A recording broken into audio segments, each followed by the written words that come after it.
அகநானூறு டாப்பிங்கிற வர TNPSC question தான் நம்ம பார்க்குறோம். நான் சுருக்கமாக எழுதுகிறேன்.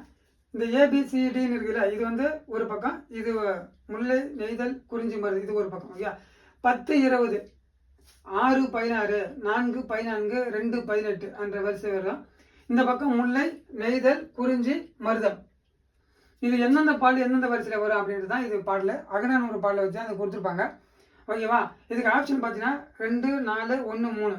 அப்போ அது 10 20 அப்படின்னு எது வருது? நெய்தல் வருது. நெய்தல் திணையில் வந்து பார்த்தீங்கன்னா 10 20 தான் ஸ்டார்ட் ஆகும். 10வது பாடல 20வது பாடல 30வது பாடல அப்படி தான் ஸ்டார்ட் ஆகும். 6 16 அப்படின்னு வருது மருத திணை சேர்ந்தது. 6 16 26 அப்படி வருது மருத திணை பாடல குறிப்பிடும். 4 14 வந்தது முல்லைத்திணை பாடல குறிக்கும். 4 14 24 அப்படின்னு வரும். 2 8 அப்படின்னு இருக்குது. 2 8 18 12 18 அப்படின்னு வருது. எது பாருங்கன்னா 3வது குறிஞ்சி திணையை குறிக்கும். குறிஞ்சி திணையை குறிக்கும். அதான் வந்து